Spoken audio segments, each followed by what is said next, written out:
Shalom anak-anakku yang terkasih dalam Tuhan Yesus Kristus.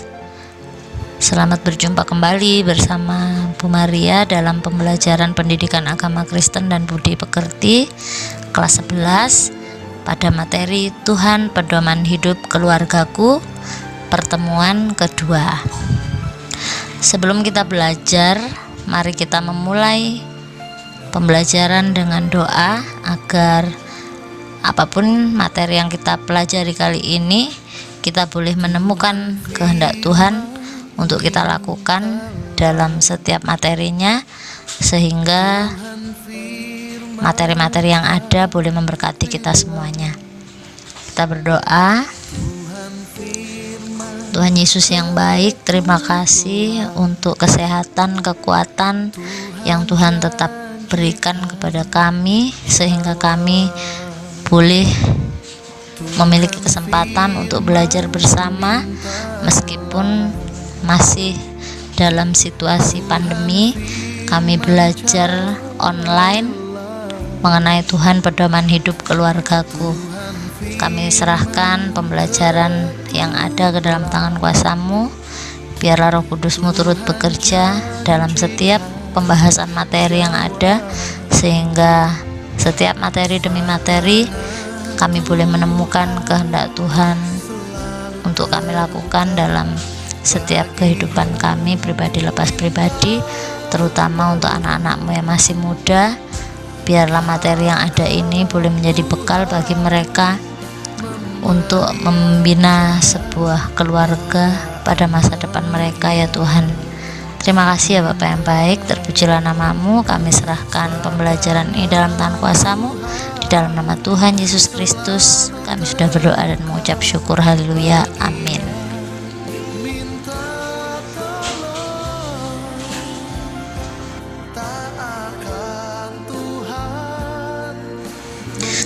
Baiklah anak-anakku, sebelum kita bahas materi selanjutnya, kita akan mereview materi-materi yang kemarin telah kita pelajari.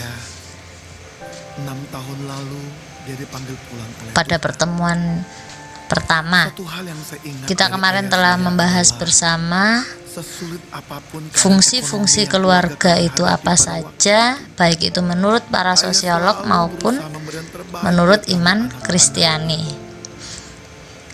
Kemudian kita juga belajar tentang peran Allah dalam kehidupan keluarga, yang mana Allah sendiri merencanakan terbentuknya sebuah keluarga, kemudian memberkati keluarga dalam pernikahan yang kudus, serta memelihara kehidupan keluarga.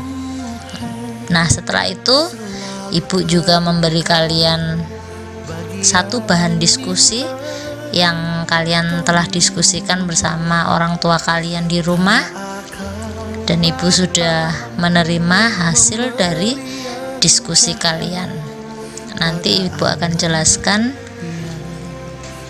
satu persatu dari kegiatan diskusi yang telah kalian kerjakan sebagai benang merahnya.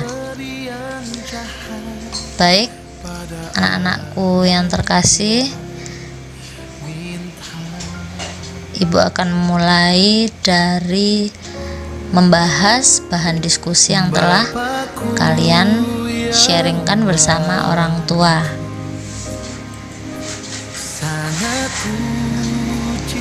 Kemarin kalian Ibu beri kesempatan untuk berdiskusi dari kitab Kejadian pasal 2 ayat 24, di mana ada 3 kata di sana yang harus kalian diskusikan dengan orang tua artinya atau maknanya. Yang pertama adalah kata meninggalkan ayah dan ibunya. Ibu akan tarik kesimpulan dari semua jawaban kalian sudah baik, tetapi ada yang perlu juga diluruskan. Sebagai berikut, meninggalkan ayah dan ibu itu berarti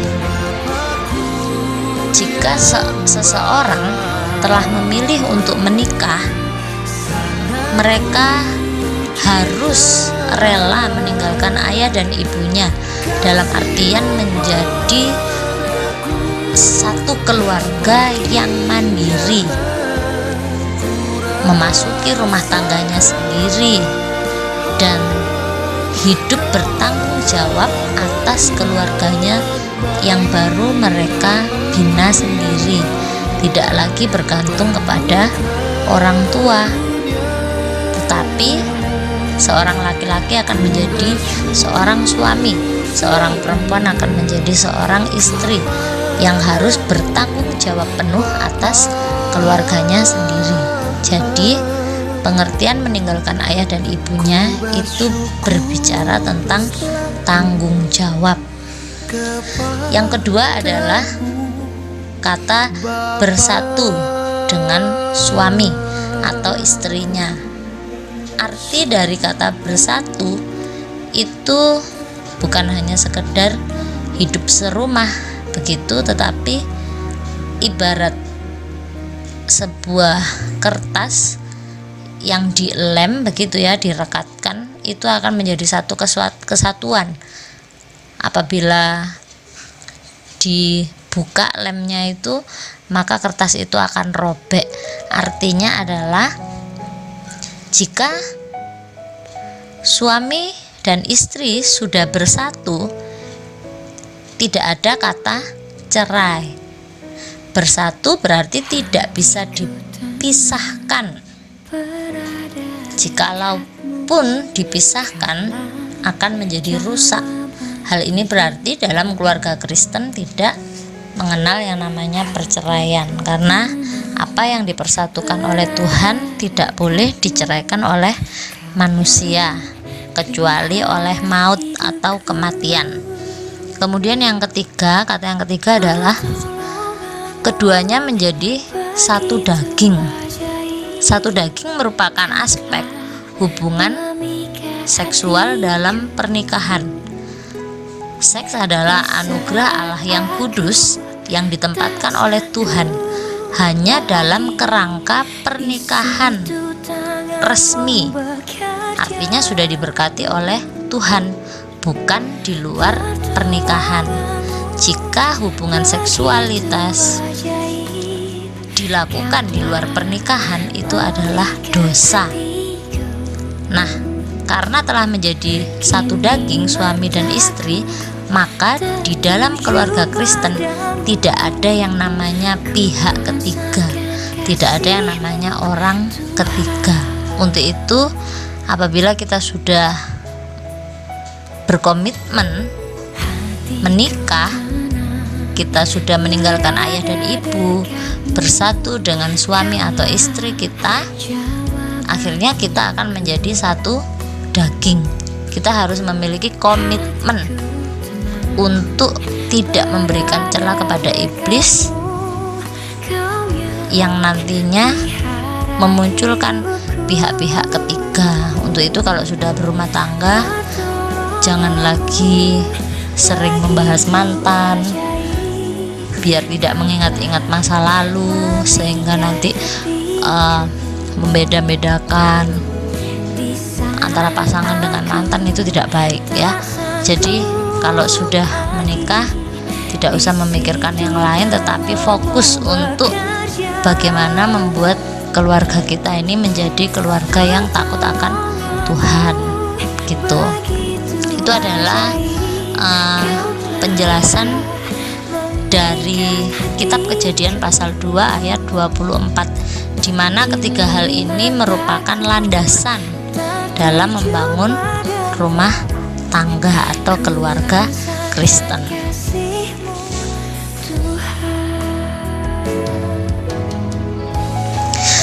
Berikutnya mari kita melihat sebuah bagan, di mana isi dari bagan-bagan ini adalah sebuah data permasalahan dalam keluarga yang berujung pada perceraian.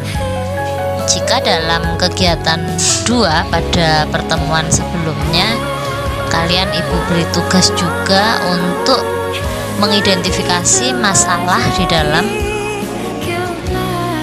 kisah Alkitab tentang perkawinan di Kana, di situ kan kalian sudah mengidentifikasi ternyata di dalam berkeluarga itu banyak sekali permasalahan yang terjadi, dan tidak sedikit pula yang berujung pada yang namanya perceraian.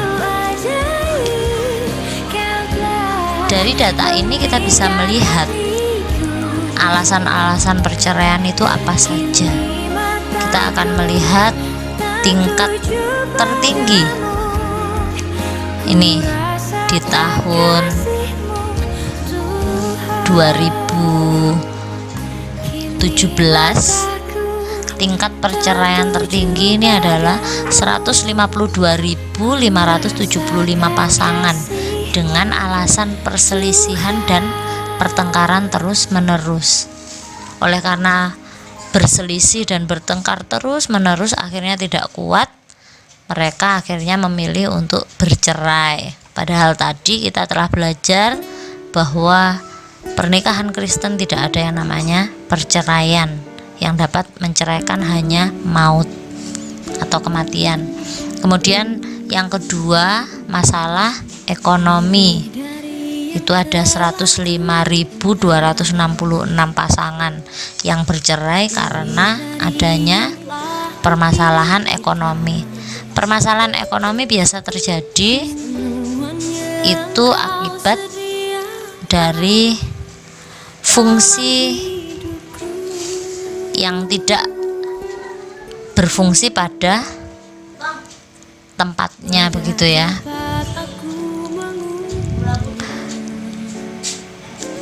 Kemudian 70.958 bercerai oleh karena adanya salah satu pihak yang meninggalkan pihak lainnya.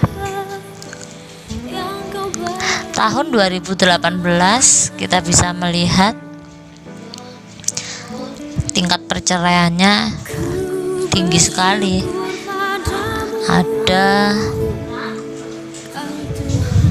2.016.171 yang menikah, yang bercerai 408.202 orang, dan prosentase tertinggi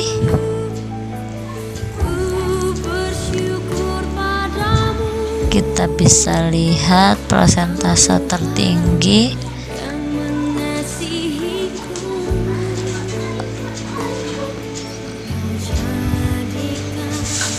perceraiannya di sini adalah karena pertengkaran juga 46,6%.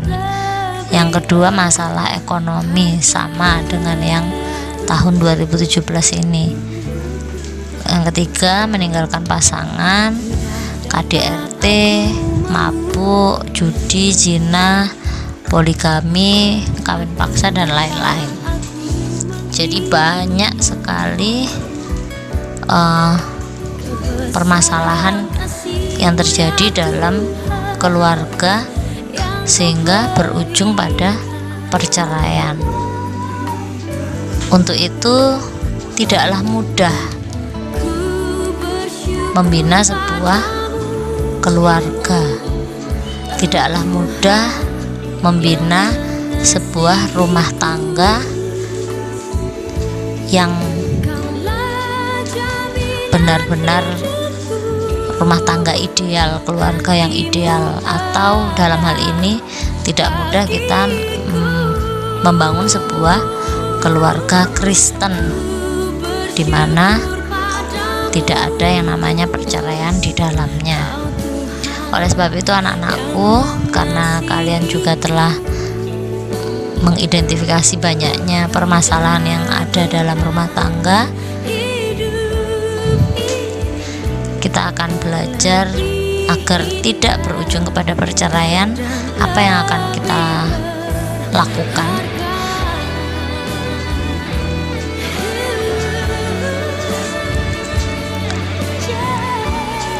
Ibarat membangun sebuah rumah, ya, itu ada dua macam dasar yang bisa kita pakai dalam membangun sebuah rumah.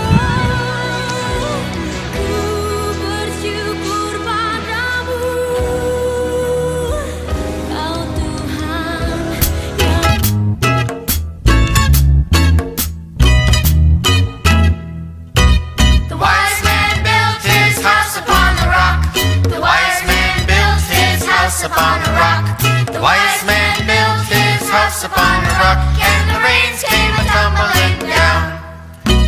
The rains came down and the floods came up. The rains came down and the floods came up. The rains came down and the floods came up, and the house on the rock stood firm. The foolish man built his house upon the sand.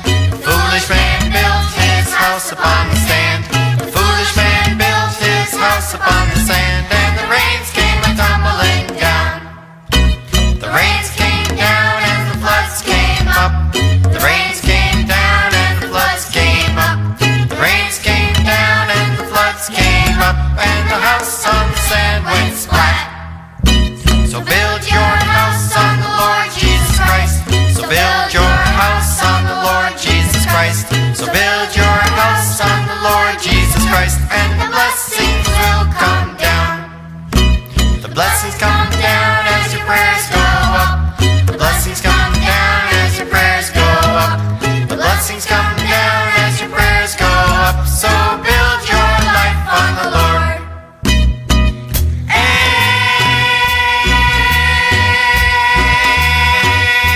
don't be a foolish man.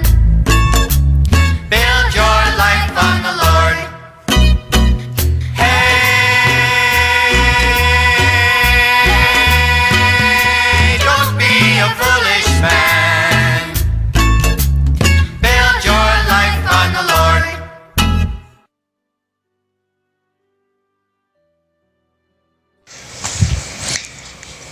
Ibarat membangun sebuah rumah, ada dua macam dasar yang sudah kita lihat melalui video pendek tadi, di mana di situ menjelaskan ada dua orang, yang bijaksana dan yang bodoh. Orang yang bijaksana membangun rumahnya di atas dasar batu, tetapi orang bodoh membangun rumahnya di atas dasar pasir. Sehingga kita bisa melihat bahwa rumah yang dibangun di atas batu, pada saat badai datang, banjir datang, hujan datang, rumah itu tetap berdiri kokoh. Tetapi rumah yang dibangun di atas dasar pasir itu tidak bertahan lama, runtuh, rusak, porak-porandalah rumah itu pada saat terjadi satu bencana. Jika kita ingin menikah atau membangun sebuah rumah tangga, kita harus memiliki dasar yang benar. Dasar yang benar itu seperti di dalam lagu tadi adalah batu. Batu karang yang teguh di dalam Alkitab itu hanya satu, yaitu Yesus Kristus. Dialah batu karang yang teguh, dialah batu penjuru. Untuk itu, jika kita mau membangun rumah tangga, harus punya dasar, yaitu Kristus. Kasih Kristus harus menjadi dasar di dalam kita membangun rumah tangga. Di dalam kasih Kristus itu adanya hanya pengorbanan, bukan keegoisan. Dan mengasihi itu memang butuh pengorbanan, sehingga jika kita satu sama lain saling berkorban, maka rumah tangga akan bisa dipertahankan. Jangan seperti orang bodoh membangun rumah di atas pasir. Artinya menikah hanya modalnya ya modal suka saja, tetapi suka yang dipakai bukan kasih Kristus tetapi kasih yang lain. Misalnya jenis kasih eros itu, jadi itu kasih yang rentan sekali untuk rusak ya, karena hanya mengasihi hanya karena ketertarikan fisik saja, bukan betul-betul tulus mengasihi, menerima pasangan apa adanya, segala kelemahan maupun kelebihannya.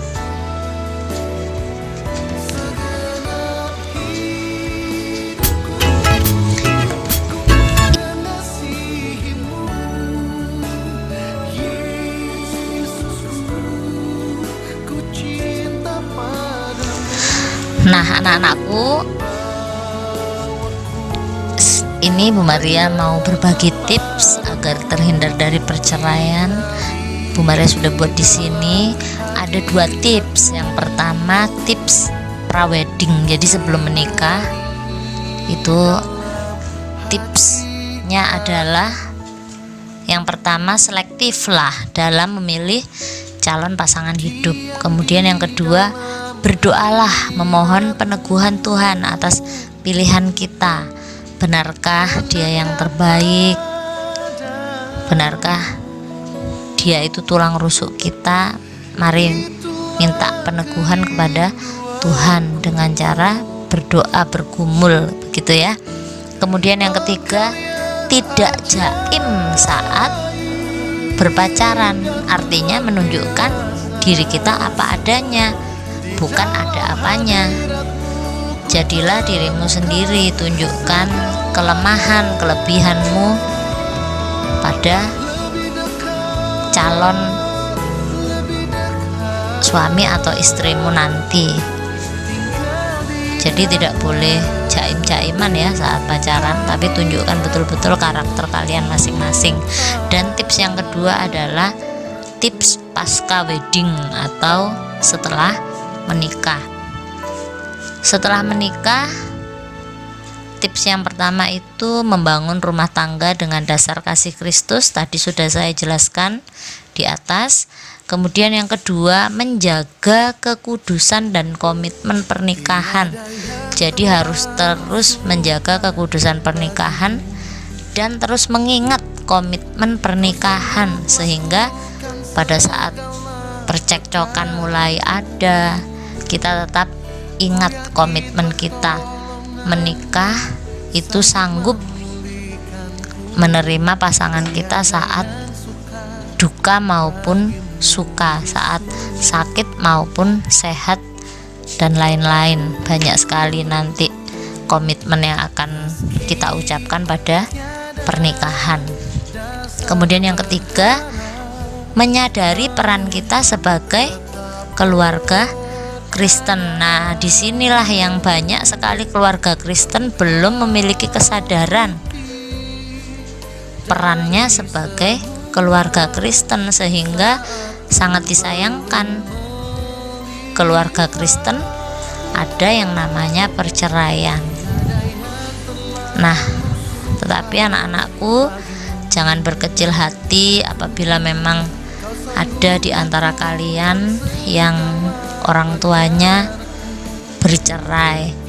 Itu bukan kesalahan kalian, tetapi itu yang menjadi pilihan orang tua kalian. Kita tidak boleh juga menghakimi mereka karena kita tidak tahu apa yang mereka alami.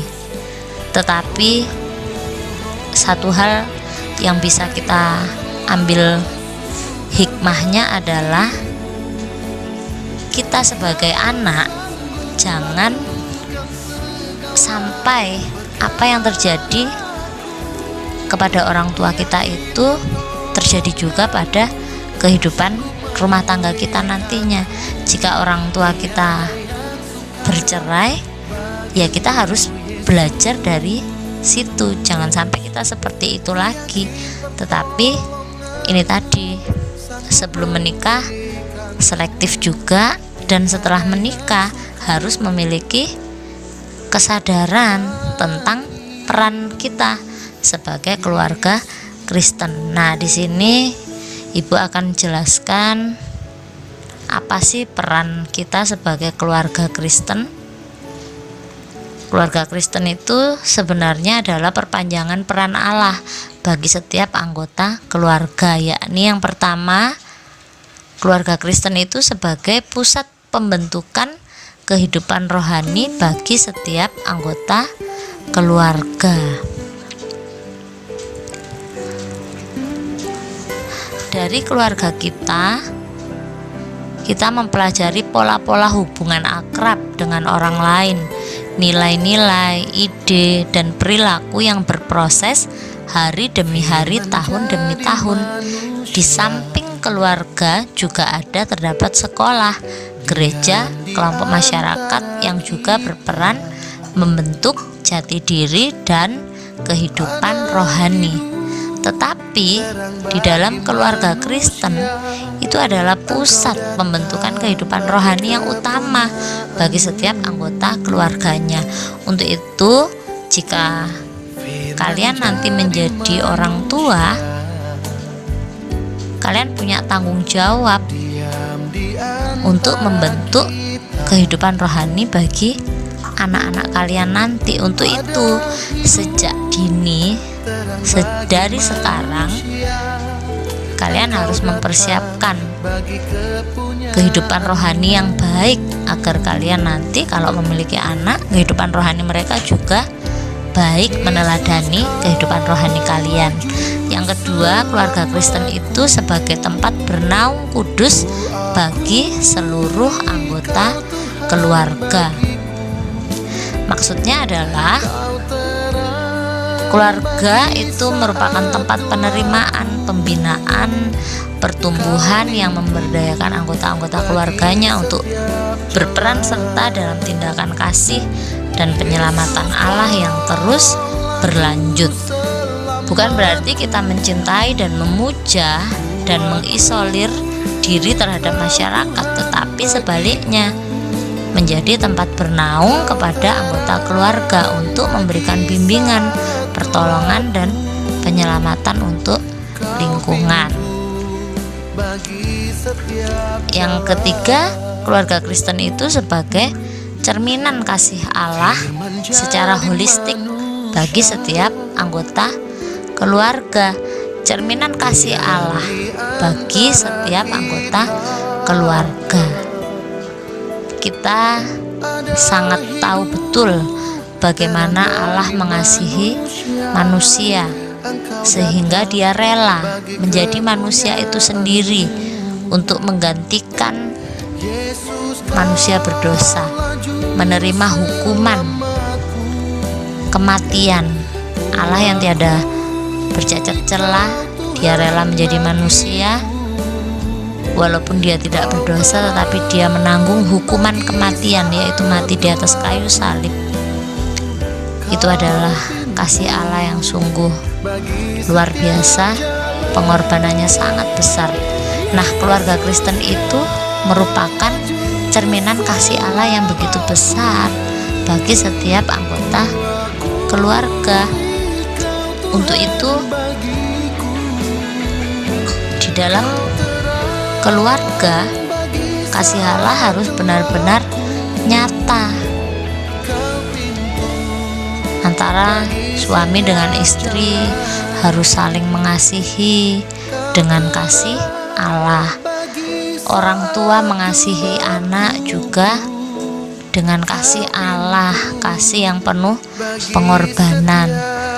Kakak dan adik juga harus saling mengasihi, sehingga keluarga Kristen boleh dijadikan sebagai cermin bagi keluarga-keluarga yang lain. Cermin dari kasih Allah secara utuh, secara holistik. Dan yang keempat, keluarga Kristen itu sebagai pencerita karya-karya Allah bagi seluruh keturunannya. Artinya adalah orang tua harus mampu untuk menyaksikan karya Allah bagi anak cucunya.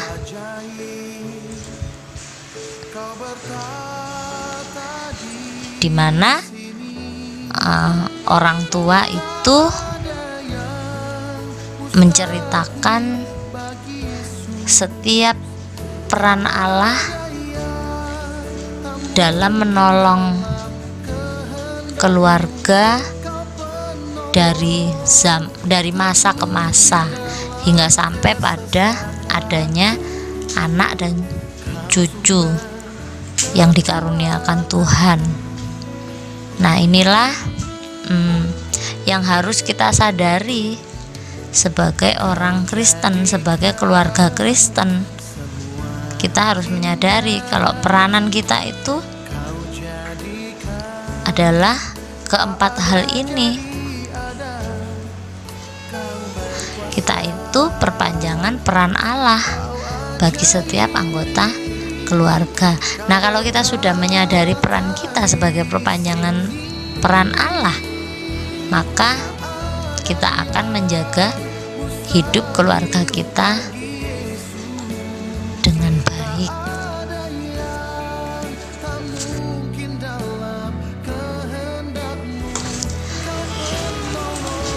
Selain keluarga Kristen itu menyadari peranannya sebagai perpanjangan peran Allah, keluarga Kristen harus senantiasa melibatkan Tuhan dalam kehidupan keluarga. Artinya menjadikan Tuhan sebagai pedoman dalam hidup keluarganya.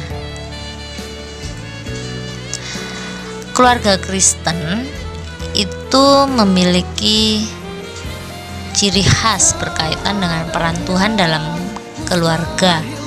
Peran Tuhan itu melingkupi seluruh aspek kehidupan keluarga maupun pribadi, yang meliputi kebutuhan keluarga akan berkat Tuhan, pengampunan Tuhan, dan pembaharuan Tuhan. Pengertian dari berkat Tuhan itu cakupannya sangat luas sekali, bukan hanya sekedar materi ataupun kekayaan atau uang untuk memenuhi setiap kebutuhan keluarga. Tetapi berkat Tuhan juga meliputi yang namanya kesehatan, sukacita, damai sejahtera, kemenangan, umur panjang, dan lain sebagainya. Untuk itu, jika kalian menjadi orang tua kelak, jangan materi yang dikejar. Bekerja baik untuk memenuhi kebutuhan keluarga, tetapi buat apa mengumpulkan banyak materi atau kekayaan bila keluarga tidak sehat, terjadi bentrok di rumah sehingga sukacita hilang, tidak damai sejahtera karena cekcok terus, tidak ada komunikasi dengan keluarga, akhirnya cekcok sehingga tidak ada kemenangan di dalamnya. Kemudian mengalami kecelakaan.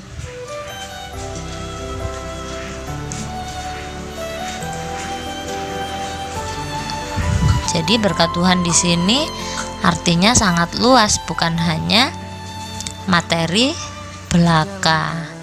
Misalnya Abraham diberkati Tuhan dalam segala hal, bukan hanya materi, tetapi dalam segala hal. Umur panjang diberikan kepada Abraham. Obed-Edom beserta keluarganya juga diberkati Tuhan karena membiarkan tabut Tuhan tinggal dalam rumah mereka. Mereka diberikan damai sejahtera. Berkat Tuhan juga akan diterima oleh keluarga Kristen pada masa kini yang tetap setia, berpedoman dan berpegang pada Tuhan, seperti ucapan berkat yang tertulis dalam kitab Bilangan pasal 6 ayat 24 sampai 26. Kemudian pengampunan dari Tuhan. Tidak ada satu orang pun yang sempurna. baik itu suami ataupun istri ataupun anak-anak. Tidak ada manusia yang sempurna. Di dalam keluarga pun demikian. Untuk itu perlu yang adanya pengampunan Tuhan, di mana pengampunan Tuhan itu akan membawa yang namanya kedamaian, keharmonisan, menumbuhkan persekutuan dan hubungan yang baik dengan sesama. Di dalam keluarga pasti ada yang namanya berbeda pendapat, ada yang namanya cekcok, tapi jangan sampai hal itu membuat kita menjadi kepahitan. Akhirnya kita antar pasangan saling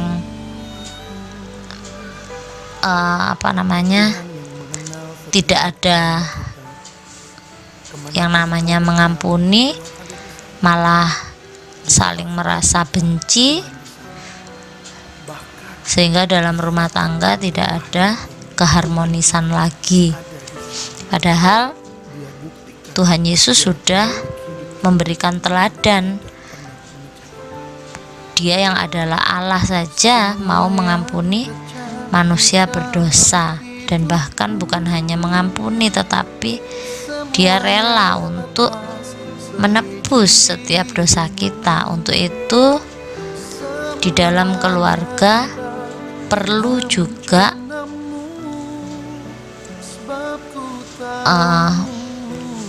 juga pengampunan itu ada dalam kehidupan keluarga. Kemudian yang terakhir adalah pembaharuan oleh Tuhan. Pembaharuan oleh Tuhan itu diperlukan di dalam keluarga Kristen, di mana hidup dalam persekutuan dengan Kristus. Harus ada pembaharuan di dalam rumah tangga dalam hal persekutuan dengan Kristus. Setiap harinya kita harus semakin dekat kepada Tuhan. Kemudian arah dan tujuan hidup keluarga menjadi sesuai dengan kehendak Kristus. Jadi berkeluarga itu tidak hanya hidup satu rumah dengan orang yang kita kasihi, kemudian beranak cucu, tetapi harus ada yang namanya pembaharuan oleh Tuhan. Hidup keluarga kita dari hari ke hari harus senantiasa diperbaharui. Arah dan tujuan hidup harus semakin jelas, yakni menjadikan seluruh anggota keluarga sesuai dengan kehendak Kristus. Hidup bertumbuh menjadi dewasa di dalam Kristus, baik orang tua maupun anak-anaknya.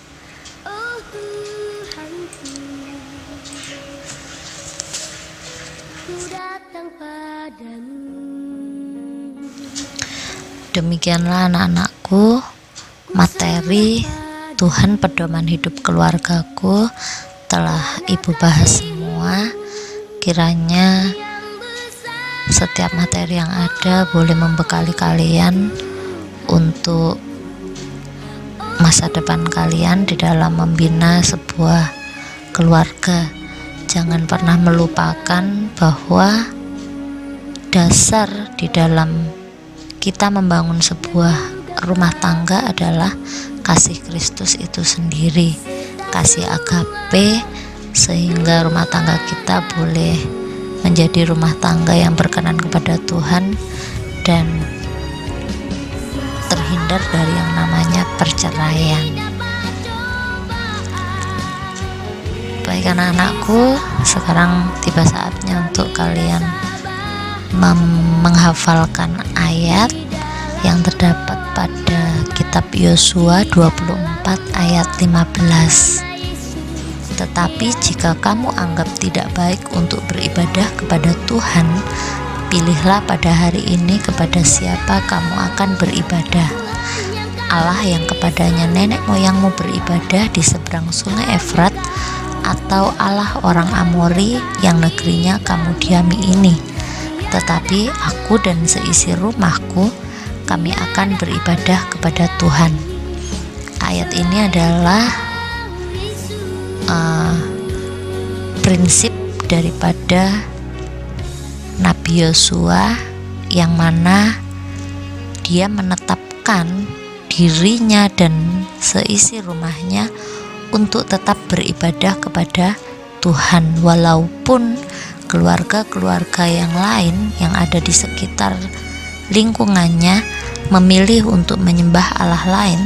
Tetapi Yosua memiliki prinsip bahwa dia beserta seisi rumahnya akan tetap beribadah kepada Tuhan yang benar, yaitu Tuhan Allah sendiri.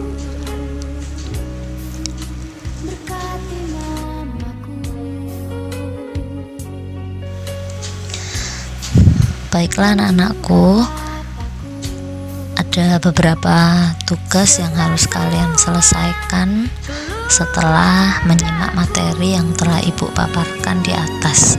Yang pertama adalah setelah kalian hafal ayatnya, silahkan kalian fit call Bu Maria ya. Yang kedua, silahkan tulis satu pertanyaan pada kolom komentar terkait dengan materi yang telah saya sampaikan di atas. Dan yang ketiga, untuk mempersiapkan diri mempelajari materi bab berikutnya, silahkan kalian baca secara berulang-ulang kitab Ulangan pasal 6 ayat 4-9 dan temukanlah 4 peran keluarga, dalam hal ini orang tua, dalam mendidik anak-anaknya, serta berikan sedikit penjelasanmu. Kirim hasilnya via Japri, WA, atau Telegram saya ya. Terima kasih telah belajar sungguh-sungguh. Tuhan Yesus memberkati kita sekalian. Amin.